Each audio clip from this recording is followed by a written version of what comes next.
Hold your breath. Make a wish. Count to 3. Come with me, and you'll be In a world of pure incarceration.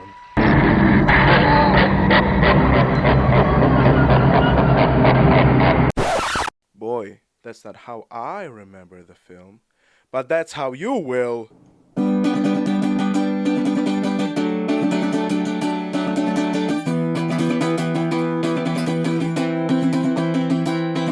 Hello, I'm Iser Jacob Elgon, and welcome back to Renegade Cut. I mean film theory. God damn it. I mean detective culture. Here to ruin your childhood once again. Willy Wonka and the Chocolate Factory, a pretty well-known 70s film about a young poor boy who struggled to support his family when his father is absent from the family, which was quite a common trend with children's film back then. Traditional Disney kids will know. Hashtag traditional Disney! Ho ho!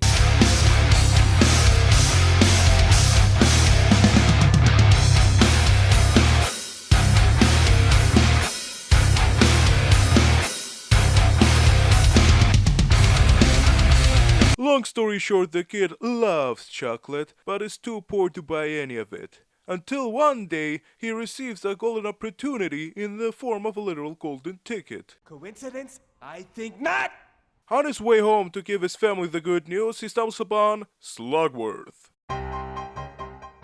Slugworth, your typical child's movie villain. He's gotta snatch your kids and he likes to shoot puppies. Yes, ladies and gentlemen, yes. He's that evil, yes.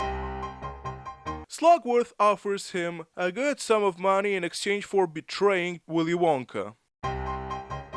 He goes home, tells his family about the good news, and tells his grandpa Joe about Slugworth. The following day, Charlie, Grandpa Joe, and 4 other misfits with their parents go to the chocolate factory, hijinks ensues, and Charlie and Grandpa Joe are the only ones left to receive the grand prize. A problem occurs in the factory. Grandpa Joe gets angry because he feels betrayed by Willy Wonka, but Charlie does a good deed and does not betray Willy Wonka as Slugworth intended Charlie to do. And then Willy Wonka realizes the good in Charlie.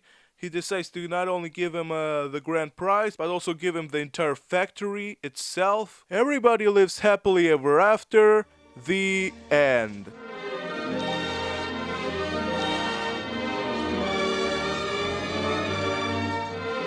Except that Charlie was dead all along.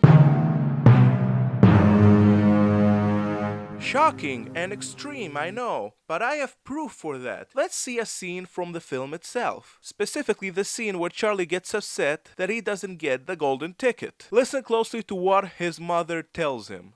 Charlie, there are 100 billion people in this world, and only 5 of them will find golden tickets. 100 billion people. That's quite an exaggerated number. I know she gives him an exaggerated approximate metaphor. English, motherfucker! Do you speak it? But 100 billion people? I mean, if she said tens of billions of people or just billions of people, that would have made sense. But 100 billion people? Now I checked about this 100 billion people thing, and what I've discovered is that 100 billion people is the world's population ever since the existence of the very first human. No joke. It's an approximation, yes. Some say 92 billion people overall, some say it's 104 billion people, but it's 100 billion people give or take. That means 100 billion people of those who are living and dead, those who have lived and have died. That's the entire population of the world. That includes the living... Shut up! Shut up! So what can we say about the world that Charlie lives in? Well, I assume that he lives in hell. Or at least in purgatory. Now, in order to prove that this place is hell, or at least purgatory, I'm gonna take a few notes and references from the book of Dante Alighieri known as the Divine Comedy. Another thing that I'll have to tell you is that there are a lot of references to hell in this movie. I'm putting some of the references right now that I cannot talk about, but honestly, I'm only scratching the surface. So feel free to leave your own theory about hell in the comments below. So without further ado, let's start with the real meat behind the idea of the movie being an allegory to the Divine Comedy. I'll split the following theories into two categories: what's in the book and what's in the movie itself. And that way we can compare between the movie and the book themselves. That way we can make a few assumptions about the film and its relation to the book, The Divine Comedy. So without further ado, let's start!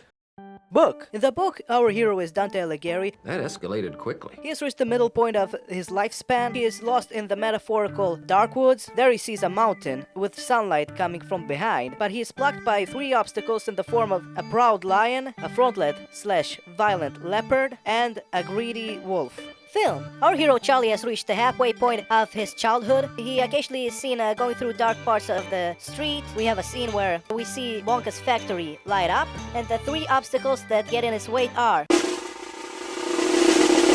the knife seller that we see in that exact scene, who probably represents the violent leopard, Slugworth, who probably represents pride, and the shopkeeper, who probably represents greed. Why does he represent greed?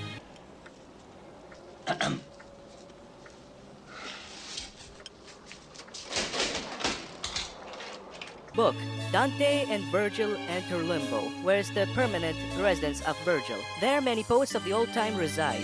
Film. Charlie and Grandpa Joe live in their house, where the four grandparents live as well. Book. Dante and Virgil go to the second circle of hell, which is lust, where people are damned for lustful sins. Note that lust does not include passion towards sex, but also includes a passion towards anything else. For example, lust for victory. There people are being damned by having an eternal storm hit them.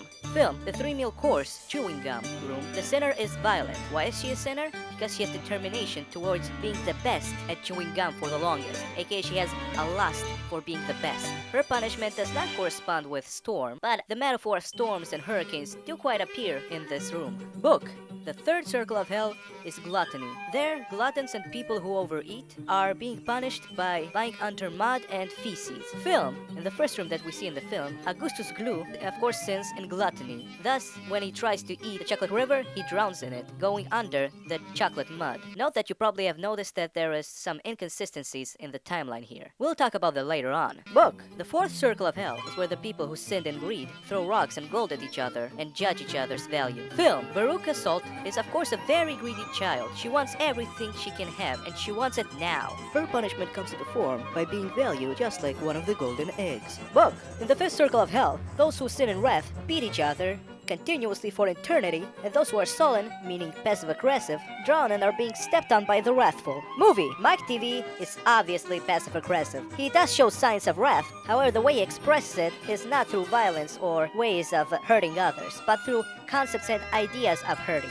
Though in the TV teleportation room, or however it is called, he does not receive punishment of being stepped on, but just look at him. He's like a cockroach. He can be easily stepped on. And he drowns inside his mother's purse. Book. Virgil and Dante proceed towards the wall of the City of Death. The wall is made out of fallen angels. Film. We have these two walls.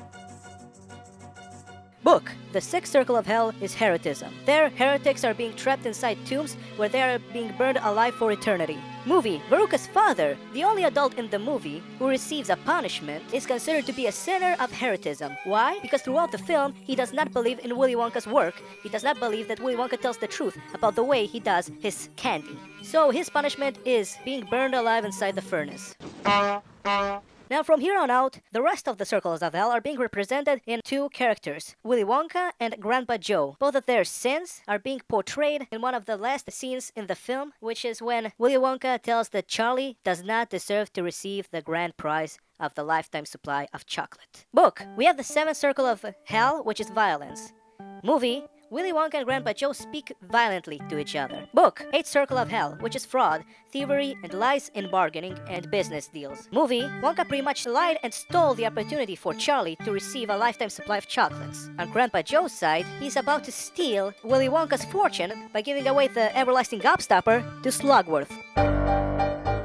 and ruining his business forever. Book, Ninth Circle of Hell is treachery. Movie, Willy Wonka betrayed Charlie's trust with the grand prize by not giving him the grand prize that he promised to Charlie. Grandpa Joe is about to betray Wonka by giving away the everlasting gobstopper to Slugworth.